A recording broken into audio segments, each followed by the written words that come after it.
आज एक ऐसी कहानी आप लोगों को सुनाएंगे जो सच्ची भी है और अच्छी भी है। ये कहानी है एक ऐसी बच्ची की जिसके पैदा होते ही पूरे घर में मातम छा गया, पूरा घर दुखी हो गया, पूरा दुख और गुस्सा भी हो गया कि इसने क्यों जन्म लिया मेरे घर में। और जन्म इतने ज़्यादा नाराज हो गए वो लोग इस बच्ची के जन्म से कि उसका नाम ही चिंदी रख दिया। चिंदी मतलब एक फटा हुआ कपड़ा जिसका कोई काम नहीं, उसका बच्ची का नाम ही चिंदी रख दिया।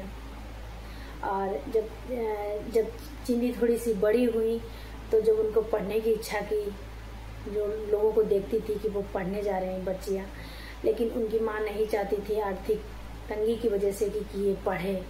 और ये वो दौर था जब लड़का और लड़कियों में भेदभाव किया जाता था, ये तब का दौर था। तो बेटों को तो थोड़ा बहुत पढ़ाते थे लोग, लेकिन बेटियों को पढ़ाने से बहुत डरते थे, नहीं पढ़ाते थे। कुछ भी खर्च, वो सीधे सोचते थे कि शादी हो जाए, ये चली जाए इस घर से, बस। और यही हुआ चिंदी के साथ भी। वो सिर्फ 10 साल की उम्र में उनकी शादी कर दी गई, और इतनी छोटी सी उम्र में उनकी शादी कर दी गई एक 35 साल के आदमी के साथ। फिर भी उस बच्ची को क्या पता कि मेरे साथ क्या हो रहा है, वो चली गई शादी करके। लेकिन वहां पर भी उनको सुख नसीब नहीं हुआ, उनको वहां पे भी सुख नसीब नहीं हुआ। एक बात है बेटा कि लड़ो, आगे बढ़ो। संकट तो सबके ऊपर आते हैं बेटा। कभी कभी धंधे में लॉस होता है, कभी धंधा बढ़ जाता है। अभी कल क्या करें अपन सोचते हैं, कल की बात खुदा के हाथ, चलना तो है ना। 21 साल की उम्र में उनके 4 बच्चे हो गए।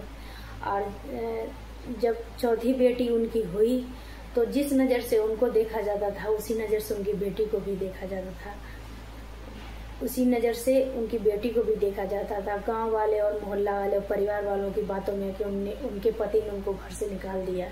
घर से भी निकाला जब उनके गोद में 10 दिन की बच्ची थी। सिंधुताई तक सतकाल उनका नाम है, और ये नाम अमर है, ये नाम कभी नहीं मिटेगा। जिन्होंने जब घर से निकाला तो उन्होंने सोचा कि हम यहाँ से निकाल दिए गए हैं तो हम अपने घर जाएं, अपने मायके। लेकिन जब वो मायके गई तो वहाँ पे भी उनको सहारा नहीं मिला। पिताजी खत्म हो गए थे। माँ ने दूर से देखते ही दरवाजा बंद कर लिया कि अब तुम्हें बच्ची हो गई, अब तुम्हारा यहाँ कोई काम नहीं है, तुम यहाँ नहीं रह सकती हो, तुम अपना देखो, तुम्हें जहाँ जाना है तुम बाहर जाओ। और वो फिर वहाँ से निकली और उन्होंने पीछे मुड़ के नहीं देखा।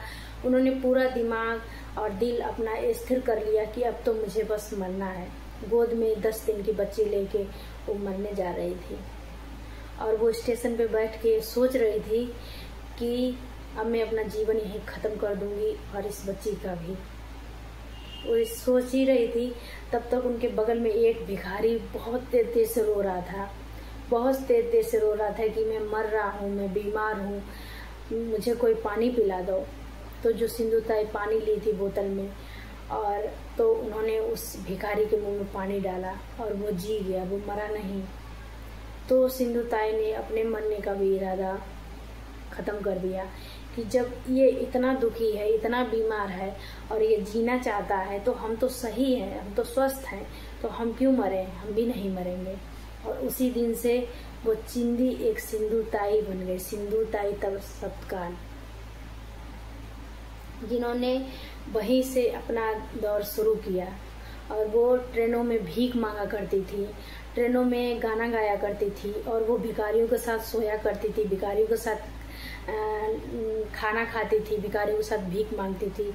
लेकिन ये दुनिया कितनी बुरी है, ये बाहर की दुनिया कितनी बुरी है। जब हमारे माँ बाप हमारे साथ नहीं होते हैं तो दुनिया हमें खाने को दौड़ती है। वही हुआ सिंधुताई। जब वो स्टेशनों पे सोती थी तो उनके साथ उनको लोग गलत नज़रों से देखते थे, गलत बातें बोलते थे, तो वो डर के मारे शमशान घाट में सोया करती थी, शमशान घाट पे सोया करती थी। और जो जलती हुई चिताओं में से जो आग निकलती थी उस पर रोटी सेक के खाया करती थी। और एक इंटरव्यू में सिंधुताई बता रही थी कि एक दिन कुछ भी नहीं, भीख नहीं मांग पाए हम लोग, चाहे कोई प्रॉब्लम हो गई, जो हम सब लोग इकट्ठे भिखारी, हम सब लोग बहुत भूखे। और उस समय सिंधुताई एक बच्चे को इकट्ठा करती थी जो स्टेशनों पे मारे फिरते थे, जिनके घर नहीं है, जिनके माँ बाप नहीं है।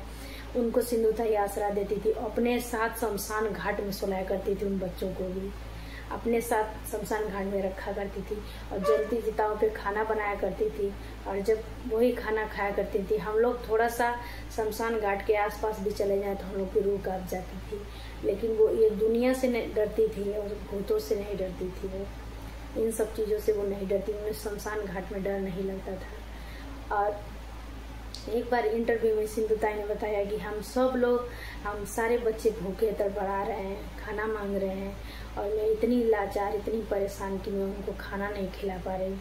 तब मैंने भगवान से कहा कि मैंने इतना बड़ा बीड़ा उठाया है, मेरा साथ दो भगवान। उसी समय किसी ने एक बिल्कुल खराब, जो कि आटा जो हम लोग मार के रखते हैं वो आटा फूल जाता है, कितना खट्टा खट्टा महकने लगता है, वो आटा कोई सड़क पे फेंक के चला गया और सिंधुताई ने देख लिया। वो आटा उन्होंने उठाया और जलती चिता पे उन्होंने रोटियां बनाई उस खराब आटे की, जो किसी ने फेंक दिया था लाके अपने घर से।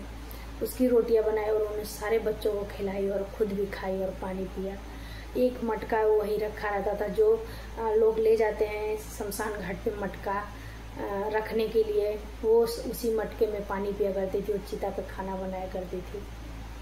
और ऐसे करते करते करते करते आज सिंधुताई ने, उनके कम से कम 10-20 अनाथ आश्रम है सिंधुताई के महाराष्ट्र में, और उनके 1400-1500 बच्चे हैं, उनके 400-500 बहुएं हैं, 400-500 उनके दामाद हैं, नाती पोते हैं। और यहीं तक ये नहीं रुका, ये कोई बच्चे उनके डॉक्टर हैं, कोई बच्चे उनके इंजीनियर हैं, कोई बच्चे उनके पुलिस में है, कोई सेना में है। ऐसे करके आज सिंधुताई 1400 बच्चों की माँ है। और जिस पति ने उनको धक्के मार के घर से निकाला था, जिस पति ने उनको धक्के मार के घर से निकाला, एक दिन वो पति भी आया और बोला कि तुम चलो, या तो तुम मुझे रख लो अपने पास।